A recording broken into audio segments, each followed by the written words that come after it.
Hello mga kalumlum, what's up?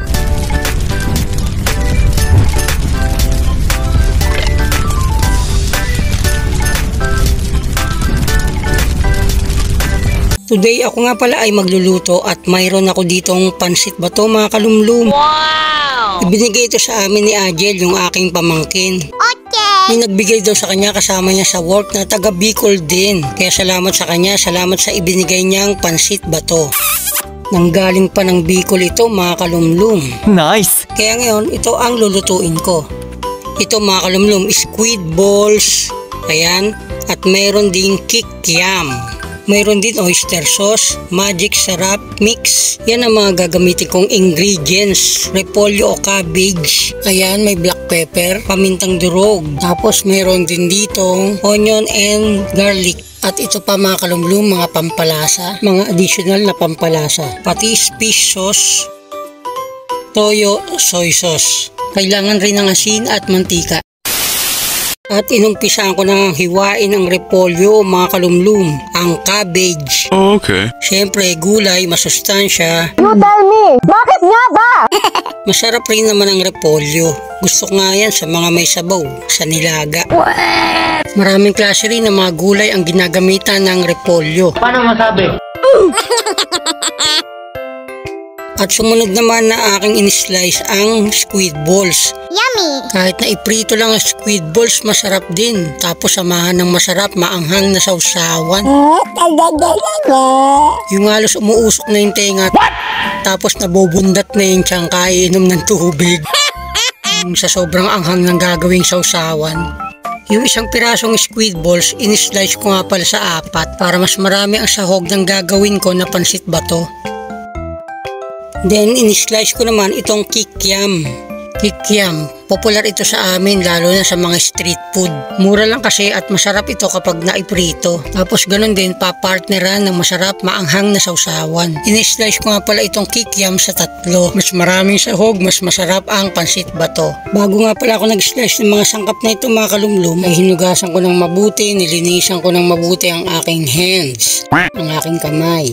Hands are easily contaminated with germs. Germs can get on hands through touching contaminated surfaces, objects, or other people, and can then be spread by touching the eyes, nose, or mouth. In other words, magugas ng kamay pagkatapos niyong magpupo. Magpupo trip. Kayo naman no. Pansit bato, a Bicolano noodle dish. It's known for its unique texture which is harder and less soft than other noodle types like pansit canton. Pansit bato noodles are often sun-dried or heat-dried. Originated in the town of Bato, Camarines Sur, here in the Philippines. Again, ito yung pansit bato at ito na rin yung na-slice kong squid balls mga kalumlum. Ito na rin yung na-slice kong cabbage, repolyo, at na-slice na kikiam. At ito na rin yung pansit bato na aking gagamitin, aking iluluto mga kalumlum. A few moments later. Kaya sinimulan ko na, ako ay magluluto na. At ayan na, i-turn on na ang gas stove. Pinainit ko na ang kawali at nilagyan ko na ito ng mantika. Paiinitin ko pa ng kaunti ito para uminit ang mantika.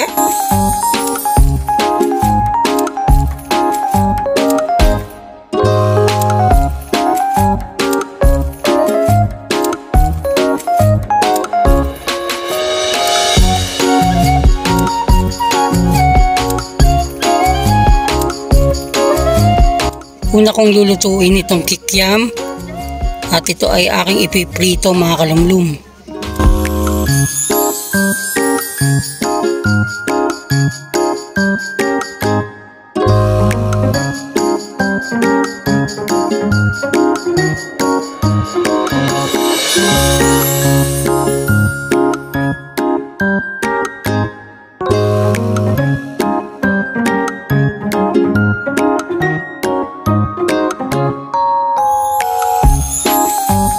Sunod naman na aking niluto ang squid balls.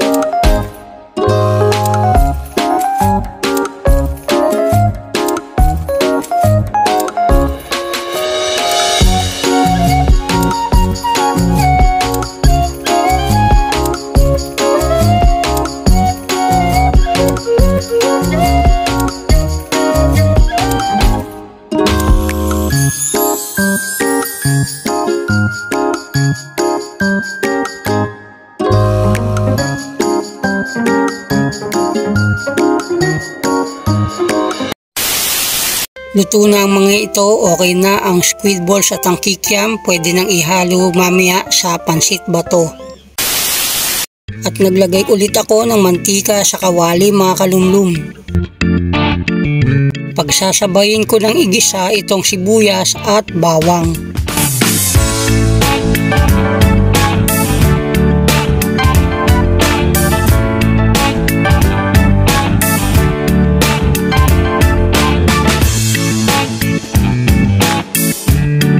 Hindi ko na naipakita sa video pero naisalang ko na rin ang repolyo.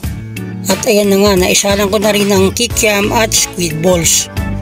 At haluin lang ng gusto para ma-mix ang lahat.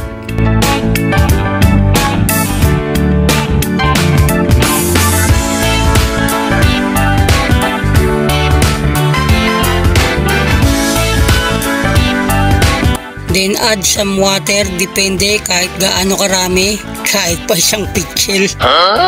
Pero biro, kahit isang pitsil ng tubig pwede talaga mga kalumlum. Wag nyo nang sosobran sa isang pitsil ng tubig. Baka maging water noodles na yun.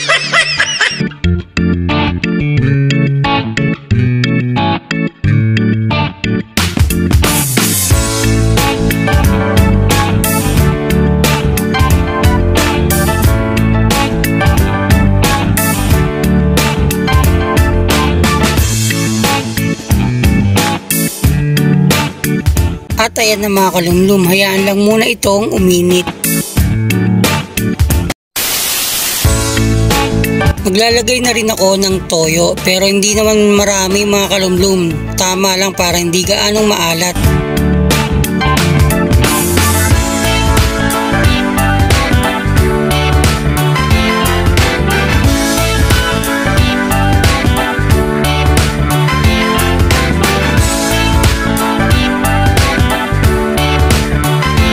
Nilagyan ko na rin ng oyster sauce para magkaroon pa ng additional na lasa.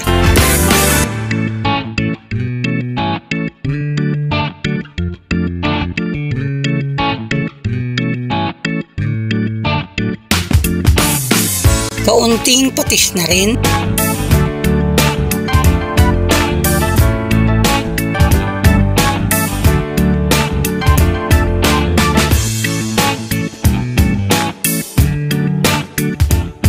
At budburan ng magic sarap mix.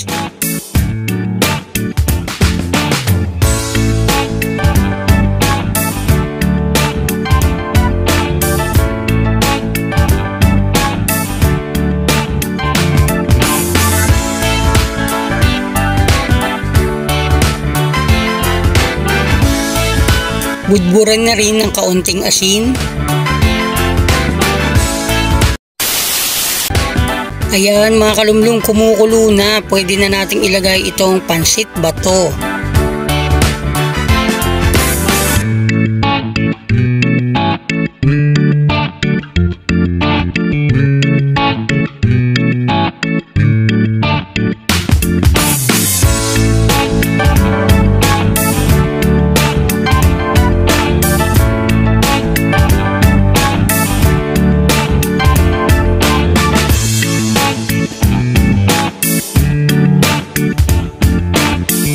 At haluin na rin para ma-mix together.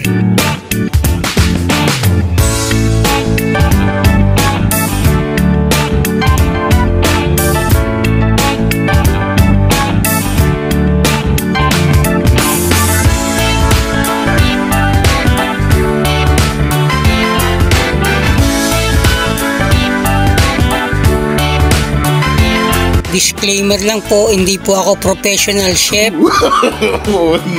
o professional sa pagluluto. Wala tayong magagawa. Kaya kung may nakita man kayo na mali sa tingin nyo sa ginawa kong ito na pagluluto, ay comment down below na lang mga kalumlum.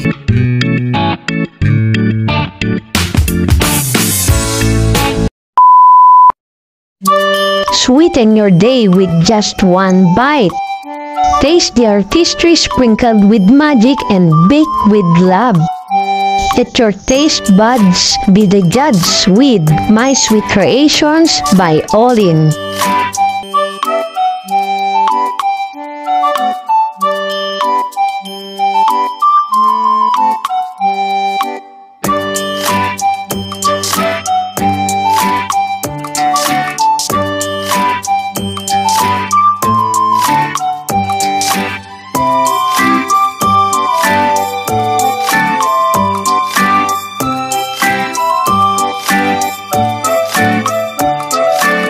At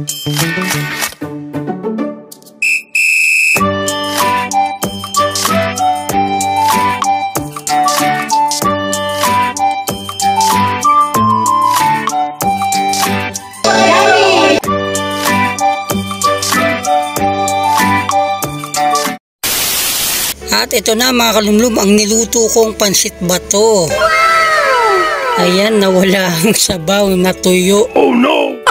Natuyuan ang aking nilutong pansit bato. O masyado yatang na-absorb ng noodles ang water. O baka naman kulang lang talaga ako sa paglagay ng tubig. At ito na nga mga kalumlum, ang aking nailutong pansit bato.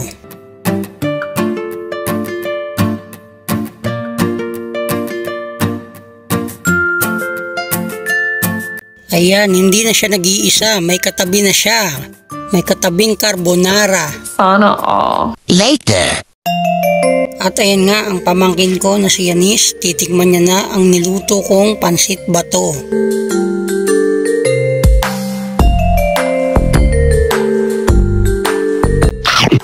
Walang nasabi, mukhang nasarapan. Siyempre ako naman ang titikim nitong niluto kong pansit bato. Kaya yan, salok na, ilagay na dito sa mangkok.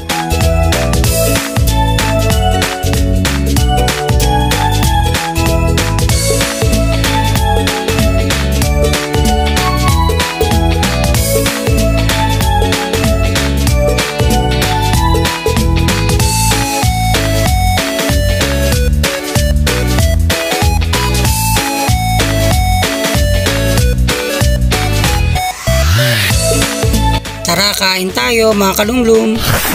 Ang unang subo ko ay sa inyo.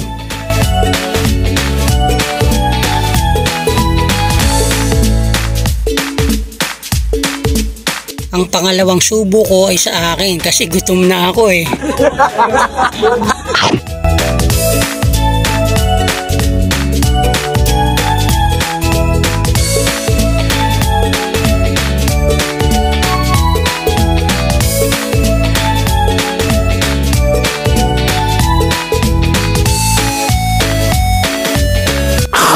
Thank you so much po sa aming mga new subscribers, sa aming mga loyal subscribers and silent viewers. Thank you so much po sa inyong lahat. Mega love shout out sa aking partner in vlog, Archie. Shout out rin sa iyo, Hector Guapo, sa mga nagko-comment po sa aming mga video. Sobra po namin itong na-appreciate. Kaya thank you po talaga sa inyong time sa pagpunta sa aming channel, sa inyo na mga nanood mula umpisa hanggang matapos ito. At dito ko na lang po tatapusin ang video vlog na ito mga kalumlum. Magkita-kits na lang po ulit tayo next time. Bye mga kalumlum.